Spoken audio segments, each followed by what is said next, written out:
Assalamualaikum warahmatullahi wabarakatuh. Selamat sore teman-teman semua, selamat berjumpa kembali. Mudah-mudahan kabar kalian semuanya sehat walafiat dan mudah-mudahan berbahagia tentunya bersama keluarga. Dan juga selamat berjumpa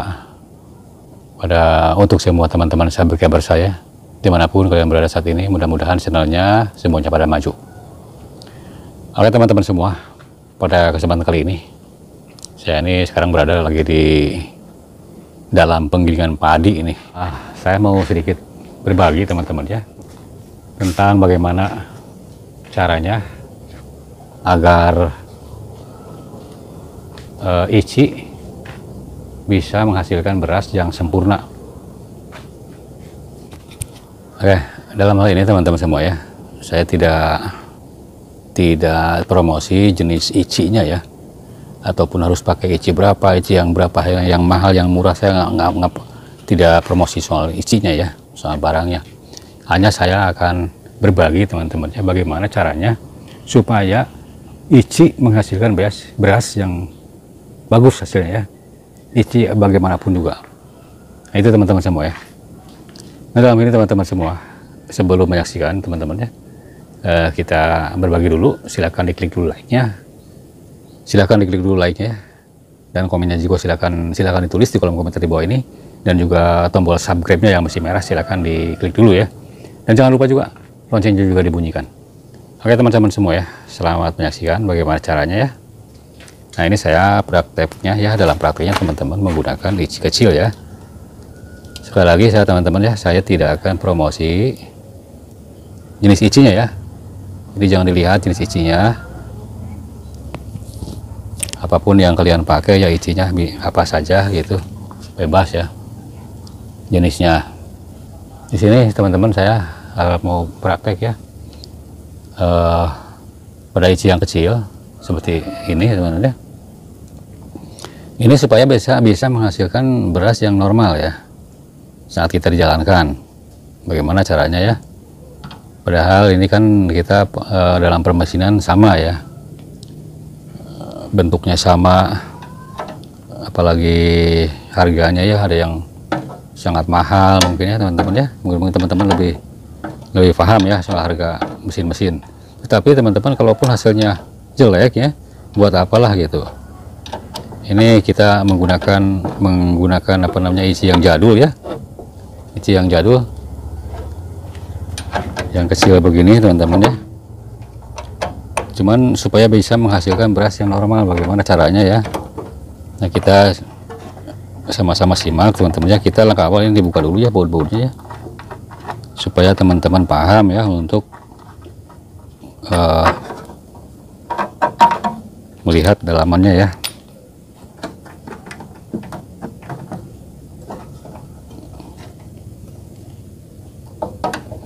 Dan mohon maaf teman-teman ya, sekarang di sini lagi keadaan gelap ya, mau turun hujan nih kayaknya nih. Mohon maaf yang sebesar-besarnya nih, kurang terang ya dalam penerangannya.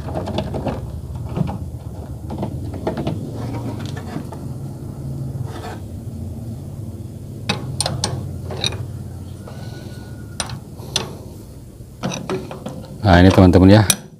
Jadi kita dalam mengencangkan baut nggak usah terlalu kencang-kencang ya teman-teman ya. Jadi kita dalam membukanya supaya gampang seperti ini. Nah, setelah ini dapat bautnya ya teman-teman ya, ini bautnya harus diamankan supaya nanti dalam pemasangan jangan sampai mencari-cari ke sana kemari. Ya, kita satu baut lagi yang atas langsung dibuka saja ya.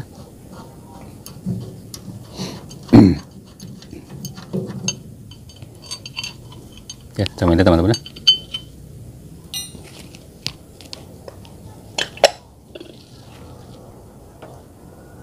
Nah teman-teman ya, bisa teman-teman lihat langkah awal ya yang harus teman-teman lihat ya teman-teman, yang harus diperhatikan ya teman-teman, supaya Ici itu menghasilkan beras yang terbagus ya.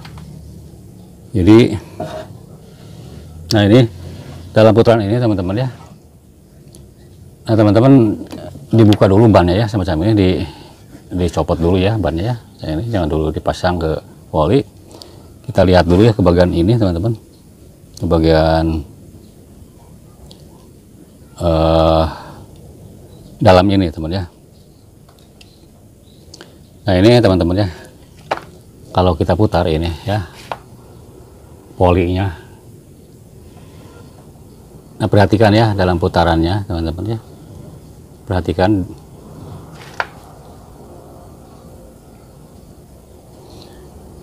Nah di dalam kan macam ini ada baut ya, baut gula-gula ini namanya ya, baut gula-gula, baut gula-gula ya. Nah kita perhatikan teman-teman ya, jadi gerakan gula-gula ini ya, ini harus seimbang teman-teman ya. Jadi jangan sampai ada yang renggang sebelah gitu ya. Teman-teman bisa lihat ya di sini. Jadi antara sisi di sini teman-teman ya, celah ini tidak ada, kadang-kadang ya ini misalnya sempit sebelah ya, ke sini sempit ya, ke sini misalnya renggang ya, ada yang gitu ya. Jadi ini harus benar-benar nengah-nengah gitu teman ya. Nah itu langkah awal ya, supaya perjalanan beras itu guncetannya di dalam itu ya seimbang, mau ke kiri, ke kanan, ke atas, ke bawah ya. Ini di sini harus seimbang ya, harus sama itu bundarannya ya. Maaf ya, bundaran ini harus sama gitu, lubang ini ya harus sama. Nah ini kalau nggak sama teman-teman ya, misalnya teman-teman ada yang nggak sama ya, ini misalnya ada kadang-kadang saking tidak sama ya, ini bisa juga ini kena sampai duk gitu ya, ke ayakan ke sini ya, ininya apa namanya, gula-gula ini. Nah ini kayaknya parah ya, jangan sampai dibiarkan, nantinya bisa pecah juga sama gula-gula ataupun sama ayakan ya. Jadi harus dibenerin ini ya, kelurusan apa namanya, gula-gula ini ya teman-teman ya, supaya bisa menghasilkan beras yang normal gitu teman-teman ya. Itu sekarang ini teman-teman ya, kalaupun misalnya ini gula-gula ya sempit sebelah ya, ke sebelah sini sempit ya misalnya ya, ke sini sempit misalnya, ke sini renggang misalnya ya. Nah bisa teman-teman bayangkan ya, kalau putaran beras ini yang lagi mesin lagi diolah di dalam ini teman-teman ya, memang begitu dia mengalami sama yang sempit, dia akan mengalami pemecahan misalnya ya, dengan kerasnya ini, karena ini sempit ya. Begitu mengalami ruangan renggang di sini, nah dia baru renggang lagi ya gitu, si berasnya itu. Nah itu tidak akan stabil ya perjalanan beras di dalam ini. Jadi ini harus benar-benar seimbang ya, antara bawah, atas ya, terus lagi kiri dan kanan, ini harus benar-benar rata gitu ya, kerenggangannya ya, lubang ini. Nah ini seperti teman-teman bisa lihat ya, ini teman-teman bisa lihat ini ya, kerenggangan ini. Nah kemudian juga teman-teman ya, ini apa namanya, ayakan ya, ini ayakan harus benar-benar longgar teman-teman ya, harus benar-benar longgar.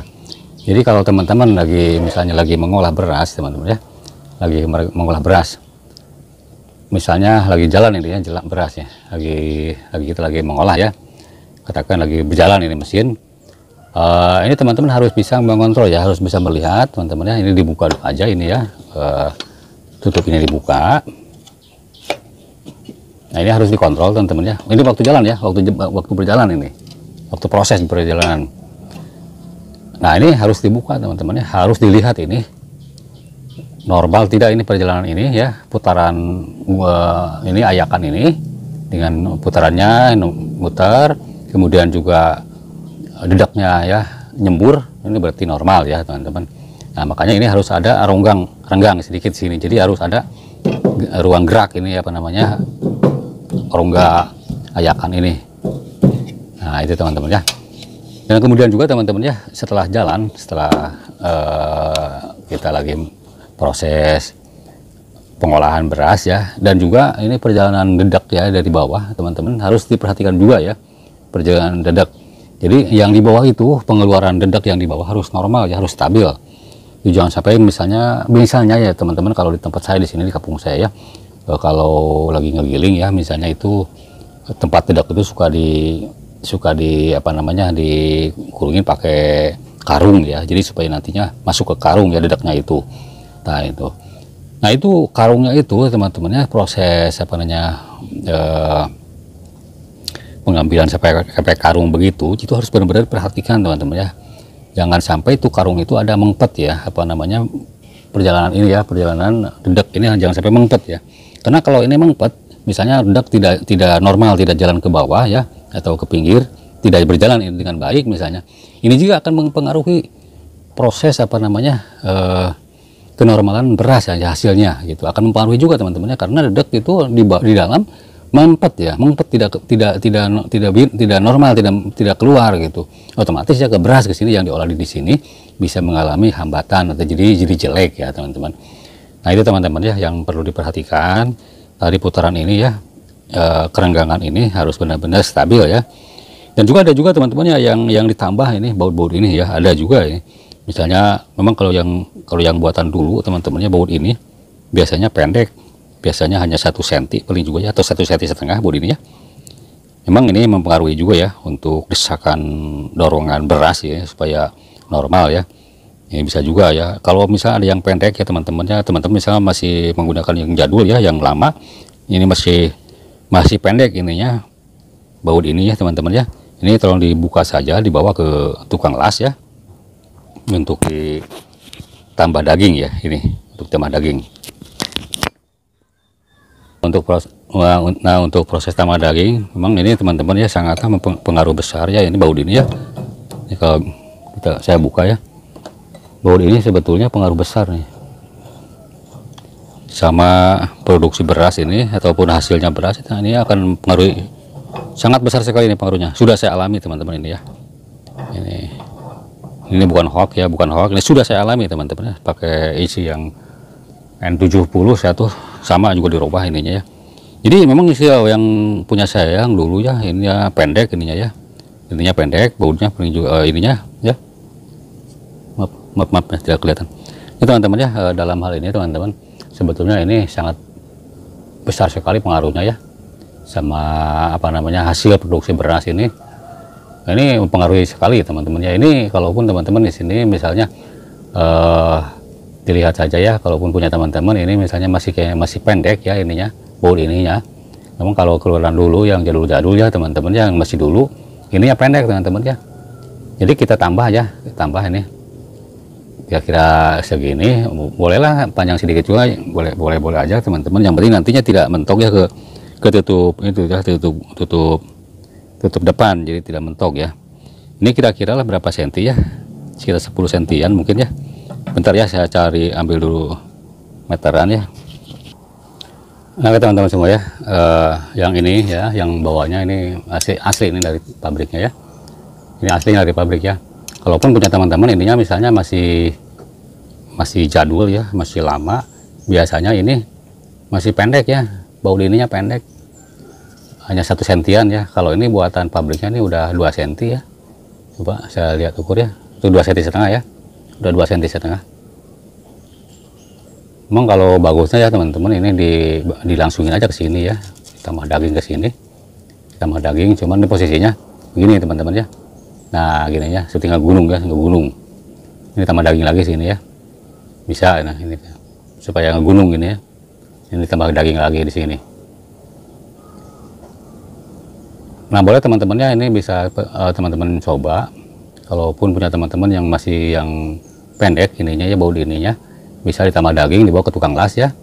Cuman lasnya harus bagus ya, dan sampai copot. Las listrik, las listrik yang bagus ya. Tuh. Nah ini jangan sampai mentok ya ke tutup bagian depannya.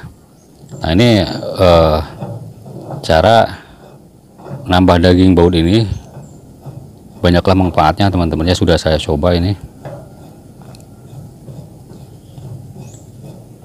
Nah setelah itu teman-teman juga perhatikan soal putaran ya, putaran mesin untuk menghasilkan beras yang bagus teman-teman ya. Jadi putaran mesin ini ya, putaran mesin, kekencangan mesin maksudnya ini harus diperhatikan teman-teman ya. Kalau teman-teman memang sih maunya itu kecepatannya sangat tinggi ya teman-teman, harus maunya sangat tinggi jadi supaya menghasilkan beras bagus ya. bisa teman-teman rasakan ya, ketika mesin pelan langsung kita coba ya pakai mengolah beras ya dengan mesin yang kecepatan tinggi, itu akan berbeda teman-teman ya hasilnya. Nah ini teman-teman dalam tutup ini juga ya harus diperhatikan, jangan sampai nanti kalau teman-teman ya tambah daging yang ini ya, tambah daging ini jangan sampai mentok ke sini ya, jangan sampai mentok ke tempat ini, ke silinder ini ya. Nah itu harus diperhatikan juga ya teman-teman. Insya Allah teman-teman ya itu akan menghasilkan beras yang bagus ya, walaupun udah saya coba itu teman-temannya dengan cara itu. Pertama tadi ya, kelurusan ini teman-teman ya, jadi renggangnya ini harus sama ya, kerenggangan ini. Yang kedua ini apa namanya tadi, gerakan ayakan ini harus normal ya. Kemudian juga buangan lunte juga ke bawah harus bagus.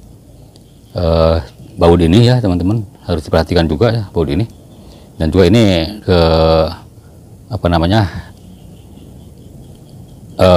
setelannya ya, itu ini jangan terlalu dalam, ini ya jangan terlalu luar ya. Jadi ini lihat teman-teman ya, tuh ini benar-benar rata nih, benar-benar rata ke baut ini ya, tuh ini setelan pabrik teman-teman ya. Kemudian juga putaran ya, putaran mesin tadi harus stabil ya, harus normal. Nah ini kita pasang lagi ya. Nah insya Allah itu sudah saya coba teman-temannya, hasilnya beras akan bagus dan kinclong juga ya. Kemudian juga teman-temannya ini juga harus diperhatikan putaran ini ya, putaran piringan ini ya, putaran piringan ini harus diperhatikan juga ya teman-temannya. Jadi kalau putaran ini ya, misalnya pagi-pagi mau kerja ini saya tuh selalu mempunyai ini teman-temannya, minyak pelumas ini. Jadi selalu melumasi ini ya, satu ini, dua ya, kemudian juga ini, dan juga baut ini ya, baut yang ini ya, supaya tidak selek. Nah yang terakhir teman-teman ini diginin aja. Nah ini juga, ini harus dilumasi ini, bagian ini ya teman-teman, harus dilumasi ini, karena ini bisa rusak juga kalau ini kekeringan ya tanpa pelumas. Nah ini putaran ini juga harus diperhatikan teman-teman ya. Kalaupun ini kekencangan ini ya teman-teman, ini terlalu kencang, ini putaran ini juga akan menghasilkan beras yang kurang sempurna teman-teman ya. Ini akan menghasilkan beras yang kurang sempurna kalaupun putaran ini terlalu kencang ya. Dan juga terlalu kendor juga sama ya, akan mengakibatkan menghasilkan beras yang kurang sempurna juga ya. Ini juga putaran ini harus diperhatikan ya teman-teman ya, putaran ini. Dan juga teman-teman semua ya, ini dalam gecetan ini teman-teman ya, supaya stabil teman-teman ya. Kalau saya ini ya, kalau saya udah saya rasakan teman-teman ya. Misalnya ini isi yang kecil, yang ini ya teman-teman ya, isi yang kecil. Misalnya kita misalnya mau satu balik ya, dikeluarkannya ini harus langsung jadi beras ini. Supaya stabil ini dalam putaran ini teman-teman ya, ini saya suka menggunakan beban ya, menggunakan beban ini ya, ini sangat berfungsi sekali teman-teman ya. Nih di sini ya, baru ini ditambah pakai gecetan ini sedikit ya gitu. Jadi beban ini teman-teman ya, kalaupun ini misalnya mesin mengalami apa namanya, ada apa namanya beras ataupun gabah ataupun beras ya yang diolah di sini di dalam itu ada yang kurang kering ya, dalam kekeringannya teman-teman ya. Biasa ini suka ada hambatan ya ke sini, suka ada hambatan dan juga akan mengalami masalah ke mesin juga, dan juga bisa ke ban juga bisa copot ya teman-teman. Cuma kalau pakai ini teman-teman ya, jadi beban ini untuk ngangkat dia ini ya dia akan ngangkat sendiri dengan ringan ya. Itu beda lagi dengan putaran dengan langsung tanpa beban ini ya, langsung menggunakan per ini ya, hanya dengan per ini aja ya. Nah ini agak keras ya, itu beras akan keluarnya. Misalnya begitu ada beras yang basah di dalam itu ya, dia itu sulit keluarnya itu, karena ini terlalu keras ya di sini. Nah ini kan saya sengaja teman-teman ya menggunakan beban ini ya teman-teman, supaya putaran ini, pincetan ini sedikit aja gitu ya. Nah ini udah bagus sama berasnya.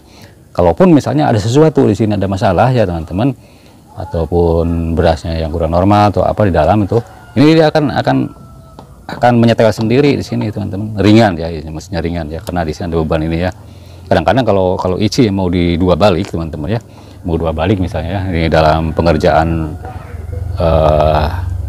penghalusan beras ini, misalnya saya mau dua balik supaya lebih normal ya sama beras misalnya. Ini langkah apa, kadang-kadang teman-teman ya, saya tidak di setel begini, ini tidak di setel ya. Kadang-kadang ini pre aja begini ya, hanya dengan beban ini aja, ini udah cukup kayaknya gitu. Satu balik dan kedua baliknya juga udah cukup gitu ini ya. Jadi ini nggak usah terlalu kencang-kencang ya untuk mengatur ini gitu, kita harus atur karena akan merusak juga sama kualitas beras. Oke teman-teman semua, mungkin itu ya yang bisa saya sampaikan ya. Mudah-mudahan video kali ini bisa bermanfaat bagi semuanya ya teman-teman. Saya ini dalam praktek ini teman-teman, saya menggunakan ICI yang kecil, mudah-mudahan juga ya bisa bermanfaat. Dan terima kasih teman-teman semua yang sudah mengklik tombol like-nya dan juga sudah mengisi kolom komentarnya di bawah ini. Saya ucapkan terima kasih teman-teman ya. Dan juga tombol subscribe-nya yang sudah diklik juga, saya ucapkan terima kasih banyak. Dan jangan lupa teman-teman ya, loncengnya juga dibunyikan. Oke, terima kasih banyak teman-teman semua ya. Selamat berjumpa di video berikutnya. Dan sekali lagi saya mohon maaf yang sebesar-besarnya apabila ada kata-kata yang kurang berkenan di hati teman-teman, ataupun sesuatu misalnya di sini dalam penerangan yang kurang berkenan di hati teman-teman. Saya mohon maaf yang sebesar-besarnya. Wabillahi taufiq wa hidayah. Wassalamualaikum warahmatullahi wabarakatuh.